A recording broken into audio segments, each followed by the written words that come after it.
তৃণমূলের মুষল পর্ব চলছে। মমতা বন্দ্যোপাধ্যায়ের অধীনস্থ রাজ্য পুলিশ এতটাই তৎপর যে মুখ্যমন্ত্রীর বাড়ির মধ্যে লোক ঢুকে বসে থাকে কেউ জানতে পারে না। দেখুন, ট্যাব ফ্যাব, গরু, কয়লা, বালি সব এখন অতীত।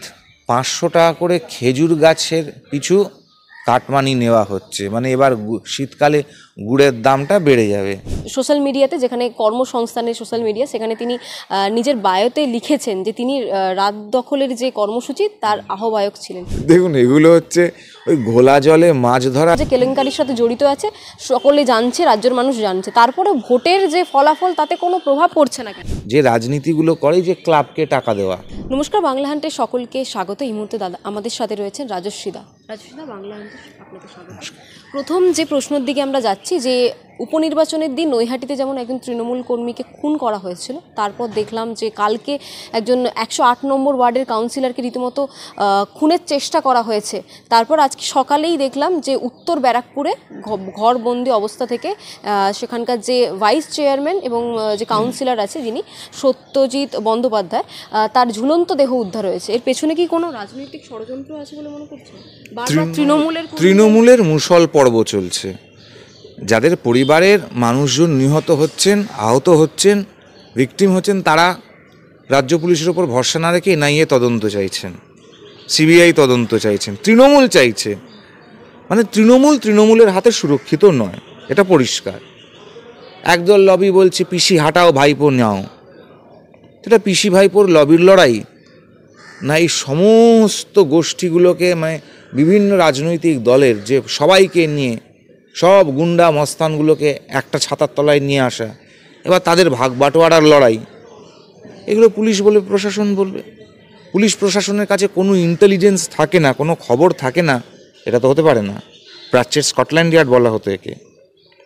থাকে সব খবর, তাহলে কি অ্যাকশান নিতে দেওয়া হয় না? এগুলো মমতা বন্দ্যোপাধ্যায় বলতে পারবেন, যিনি পুলিশ মন্ত্রী, যিনি বলেন আমি অনেক গুন্ডা কন্ট্রোল করি। দাদা, সবসময় মমতা বন্দ্যোপাধ্যায় দাবি করেন যে রাজ্যের যে পুলিশ রয়েছে খুবই তৎপর পুলিশ। তারপরে দেখা যাচ্ছে বারবার আমাদের রাজ্য থেকে যে টাকার পাহাড় উদ্ধার হচ্ছে, কেন্দ্রীয় তদন্তকারীরা এসেই উদ্ধার করছে। মমতা বন্দ্যোপাধ্যায়ের অধীনস্থ রাজ্য পুলিশ এতটাই তৎপর যে মুখ্যমন্ত্রীর বাড়ির মধ্যে লোক ঢুকে বসে থাকে কেউ জানতে পারে না। তো এই পুলিশ, এই প্রশাসন মুখ্যমন্ত্রীকেই প্রোটেকশন দিতে পারছে না। মুখ্যমন্ত্রীকে ধাক্কাটা কে দিয়েছিল বাড়ির মধ্যে? ডাক্তার তো বলেছিল ধাক্কা দেওয়া হয়েছে। তাহলে মুখ্যমন্ত্রীর তো সঙ্গে একজন বডিগার্ড থাকে, সে বডিগার্ডটা তো রাজ্য পুলিশের, সেটা তো কেন্দ্রের নয়। এ ঘর থেকে ও ঘর গেলেও একটু সঙ্গে থাকে সিএম এর স্ট্যাচু। তো পুলিশ যদি একটা মুখ্যমন্ত্রীকে পড়ে যাচ্ছে তার হাত থেকে হাঁটকাতে না পারে, যদি মনে করুন ধাক্কা কেউ না দেয়, মুখ থুবড়েই পড়েছেন, কেউ ছিল না ধরার মতন। আর যদি ধাক্কা দিয়ে থাকে তাহলে কে ধাক্কাটা দিল? মুখ্যমন্ত্রী পশ্চিমবঙ্গে সুরক্ষিত নয়। গোষ্ঠীদ্বন্দ্ব কি বাড়ি পর্যন্ত পৌঁছে গেছে বলে? সেটা বাড়ির লোক বলতে পারবে। বাড়ির সবাই যদি এখন রাজনীতির মধ্যে থাকে, কে টাকা রাখবে, কে রাজনীতি করবে, কে রাজনীতি করবে, কে টাকা রাখবে, কতটা টাকা থাকবে, কতটা থাকবে না, ডিরেক্টর থেকে আরম্ভ করে অলিম্পিক অ্যাসোসিয়েশনের মাথা, বেঙ্গল অলিম্পিক্সের কাবাডি চ্যাম্পিয়ন, যারা কোনোদিন ডাঙ্গুলি খেলেনি রাস্তায় হয়তো, তো এই যদি হয়ে থাকে পারিবারিক তন্ত্র, তাহলে হতেই পারে। শাকের ক্ষেত তো গরুকে দেখাতে হয় না। না, মমতা বন্দ্যোপাধ্যায় শাকের ক্ষেত দেখিয়ে দিয়েছেন গরুকে। দাদা, এই যে রাজ্যে আরও একবার এলো যে ট্যাব নিয়ে দুর্নীতি হয়েছে এবং তার টাকা যে তৃণমূল কর্মীদের অ্যাকাউন্টে গেছে একেবারে স্পষ্ট রয়েছে, এবং মুখ্যমন্ত্রীকে বারবার, আমরা যদি ইতিহাস একটু দেখি, পুরনো চিত্র যদি দেখি, তাহলে দেখা যাবে যে 100 দিনের দুর্নীতি হোক কিংবা ট্যাব কেলেঙ্কারি, মুখ্যমন্ত্রী সবসময় এসে বলেছেন যে আমি টাকা দিয়ে দেবো। উনি কোথা থেকে টাকা দেবেন? দেখুন, ট্যাব ফ্যাব, গরু, কয়লা, বালি সব এখন অতীত। 500 টাকা করে খেজুর গাছের পিছু কাটমানি নেওয়া হচ্ছে। মানে এবার শীতকালে গুড়ের দামটা বেড়ে যাবে।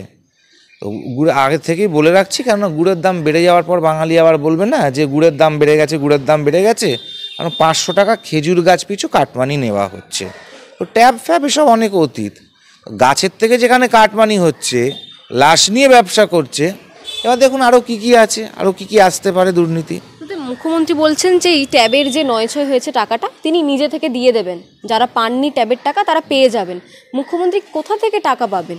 প্রতিশ্রুতি মানে ভাওতা, প্রতিশ্রুতি মানে হচ্ছে চিট করা, মুখ্যমন্ত্রী নিজে বলেছিলেন। তো মুখ্যমন্ত্রী প্রতিশ্রুতি দিচ্ছেন মানে উনি চিট করবেন, উনি কোথা থেকেও দিতে পারবেন না, ওনাকে একটা বলতে হবে, উনি বলে দিচ্ছেন। তাই এছাড়া মুখ্যমন্ত্রী এমএর আর কোনো কাজ নেই। উনি এরকম অনেক কথা ঘুরে ফিরে নানান জায়গায় নিচে কুদে এখান থেকে এ মাথা থেকে ও মাথা স্টেজে হেঁটে হেঁটে অনেক কথা বলে থাকেন। দাদা, এই যে 108 নম্বর ওয়ার্ডের কাউন্সিলরকে একেবারে সামনাসামনি গুলি মারতে গিয়ে ফায়ারিং হলো না, এটা কি মোটিভ কি ছিল বলে মনে করছেন? মারতেই এসেছিলেন নাকি কোনো গোষ্ঠীদ্বন্দ্ব একটু ভয় পাওয়ানোর জন্যই এসেছিলেন? দেখুন, যদুকুলের মুসল পর্ব আরম্ভ হয়ে গেছে, এটা আমরা অনেক দিন আগের থেকেই বলেছি। তো এই তৃণমূলের মুসল পর্ব আরম্ভ হয়ে গেছে। এবার যদুকুলকে স্বয়ং যদুপতি ধ্বংস করে দিয়েছিলেন, তো এখন বিষ্ণুমাতা তার গোষ্ঠীদ্বন্দ্ব সমাপ্ত নিজে করবেন না গোষ্ঠীকেই সমাপ্ত করে দেবেন, সেটা এখন বিষ্ণুমাতার ওপর নির্ভর করছে। দাদা, এই রাত দখলের ডাক যিনি দিয়েছিলেন, প্রেসিডেন্সির একজন প্রাক্তনী, তিনি নিজের একটি সোশ্যাল মিডিয়াতে, যেখানে কর্মসংস্থানের সোশ্যাল মিডিয়া, সেখানে তিনি নিজের বায়োতে লিখেছেন যে তিনি রাত দখলের যে কর্মসূচি তার আহ্বায়ক ছিলেন। কি বলবেন এই বিষয়ে? দেখুন, এগুলো হচ্ছে ওই ঘোলা জলে মাছ ধরা, যে যেখানে পারে ফাঁকতালে খানিকটা আখের গুছিয়ে নেওয়ার কিছু লোকজন তো থাকে, তো তিনি সেরকম করেছেন। এটা তো একটা সোশ্যাল কজ ছিল, এটা সিভিতে লেখার মতন ব্যাপার বলে তো অন্তত আমরা এত বছর চাকরি করেছি কর্পোরেটে, আমার মনে হয় না এটা কোনোদিন আমি লিখতে পারবো। দাদা, আরেকটি বিষয়ের দিকে যাচ্ছি। এই যে বারবার ধরে যে ট্যাব দুর্নীতি হোক, রেশন দুর্নীতি হোক, বারবার মানে কেলেঙ্কারির কথা, শাসক দল যে কেলেঙ্কারির সাথে জড়িত আছে সকলে জানছে, রাজ্যের মানুষ জানছে, তারপরে ভোটের যে ফলাফল তাতে কোনো প্রভাব পড়ছে না কেন? কারণ মুখ্যমন্ত্রী তৃণমূল কংগ্রেস পরিষ্কারভাবে দাঁড়িয়ে ভোটের দিনে যে রাজনীতিগুলো করে, যে ক্লাবকে টাকা দেওয়া, ক্লাবকে দিয়ে ভোটগুলো করানো, ভোট তো লুট হয়, মানুষকে তো ভোট দিতে দেওয়াই হয় না। প্রশাসন যেখানে মমতা বন্দ্যোপাধ্যায় নিজের হাতে, তৃণমূল কংগ্রেস পরিচালনা করছে, সেখানে তো এগুলো হবে। প্রত্যেকটা পাড়ায় পাড়ায় গুন্ডা পোষা আছে, গুন্ডা গিয়ে পাঠিয়ে দিচ্ছে, বাড়ির সামনে বোমা রেখে দেবে, ওই পাড়ার মোড়টাতে গিয়ে বোমা রেখে দেবে, 2-4টে বোমা ফাটিয়ে দিল, খবরের কাগজ সকালবেলা খবরের কাগজে এই খবর দেখিয়ে দিল, এই দক্ষিণ কলকাতার এইখানটাতে জায়গায় বোমা ফেটে গেছে, ব্যাস এখানকার ভদ্রলোকেরা আর বেরোলেন না ভোট দিতে, মনের সুখে গিয়ে তারা একটা বটন প্রেস করে করে করে ছাপ্পা মারলেন, এই করে জিতছে। তৃণমূলের একটা ফিক্সড ভোট ব্যাংক আছে, একটা দুধেলগাই ভোট ব্যাংক আছে মমতা বন্দ্যোপাধ্যায়ের, তারা জানেন ওই একটা সুরসুরি দিয়ে দেবে, খাতরে মে হ্যায়, ব্যাস কম খাতরে মে হ্যায় বললে তারাও জানে যে মমতা বন্দ্যোপাধ্যায়ের আওতাতেই তারা সুরক্ষিত, তো সেই কম তারা দেবে। তারা এখন বর্তমানে দাঁড়িয়ে প্রায় 40-এর কাছাকাছি গেছে। তো 40-এর কাছাকাছি যদি একটা ভোট ব্যাংক থাকে কোনো রাজনৈতিক দলের একটা রাজ্যে, আর বাকি অন্য ভোট ব্যাংক থেকে সেখান থেকে 5%, 10% খুব স্বাভাবিকভাবে ভোট সেটা পাবে, তার একটা বেশ তো থাকবেই। এভাবে জিতছে। অবৈধ অনুপ্রবেশকারী ভর্তি পশ্চিমবঙ্গে, গোটা পশ্চিমবঙ্গে ডেমোগ্রাফিক বদল হয়ে গেছে। 8 কোটি মুসলমান পূর্ববঙ্গে থেকে মিসিং, বাংলাদেশের সেন্সাস কমিটি বলছে। তো এই 8 কোটি মুসলমান কোথায় গেছে বাংলাদেশ থেকে? 6.8 crore, তার মধ্যে থেকে 6 কোটি, আনুমানিক 7 কোটি পশ্চিমবঙ্গে এসেছে বলে ধারণা। এদের 7 কোটিটা তারা ভোটার আইডি কার্ড পাচ্ছে, তারা আধার কার্ড পাচ্ছে। ইকো পার্ক থানার পেছনে গোটা বস্তিটা, মুসলমানের বস্তিটা পুরো ভর্তি হচ্ছে বাংলাদেশি, তারা ভোট দিয়ে যাচ্ছে। আমাদের দেশের ভোটার আসে বাংলাদেশ থেকে, নেতা আসে পাকিস্তান থেকে, স্লোগান আসে পাকিস্তান থেকে, নেতা আসে ইটালির থেকে। এই তো আমাদের দেশের অবস্থা।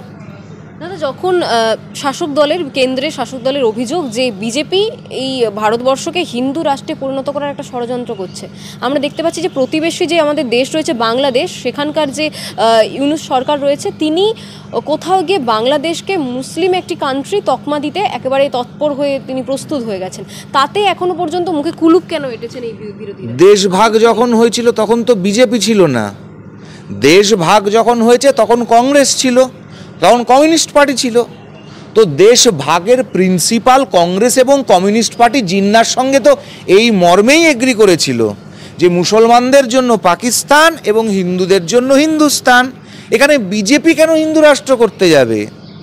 এ তো কংগ্রেস এবং সিপিএম তারাই তো এগ্রি করেছিল, তাই জন্যই তো দেশ ভাগ হয়েছিল। মুসলমান অধ্যুষিত অঞ্চলগুলো নিয়ে পাকিস্তান আর হিন্দুদের জন্য হিন্দুস্তান। যে কারণে 46-এর নির্বাচনে গোটা ভারতবর্ষের প্রতিটা মুসলিম রিজার্ভ সিটে জিন্না যখন বলেছিল যে একটি কলা গাছকেও যদি আমি দাঁড় করাই আর আপনারা যদি ভোট দিয়ে জেতান তাহলে আমি পাকিস্তান তৈরি করার কথা ভাববো, এই একটা এজেন্ডা ছিল জিন্নার। এই একটা এজেন্ডাতে ভারতবর্ষের প্রতিটি মুসলিম রিজার্ভ সিটে মুসলিম লীগ সুইপ করেছিল। জামানত জব্দ হয়েছিল কংগ্রেস এবং কমিউনিস্ট পার্টির। তো বিজেপি হিন্দু রাষ্ট্র করতে চায় না। খবরের কাগজের 1944 থেকে 1946-এর আর্কাইভগুলো সমস্ত নামি দামি ভারতবর্ষের যে কোনো ভাষার কাগজগুলোকে খুলে দেখে নিন, তখনকার এডিটোরিয়ালে কী কী ছাপা হয়েছে। মুসলিম কান্ট্রি হতে চলেছে বাংলাদেশ, তাতে কোনো আপত্তি কেন জানাচ্ছে না? কেন জানাবে? কারণ 800 বছরের মারের ভয় যেটা ডিএনএর মধ্যে ঢুকে গেছে, বোন ম্যারোর মধ্যে, তাই জন্য বলতে পারে না। ভোট ব্যাংক আছে, দুধেল গাই আছে, এখানে তো একটা ভোট ব্যাংক আছে, ওই ভোট ব্যাংকটাকে সন্তুষ্ট করার জন্য। কিন্তু এটাতে যে ফ্র্যাঙ্কেনস্টাইনটা নিজেরাই ক্রিয়েট করছে, তারা নিজেরা বুঝতে পারছে না। বাংলা হান্টের আরও খবর দেখতে নজর রাখুন। বাংলা খবর মানেই বাংলা হান্ট।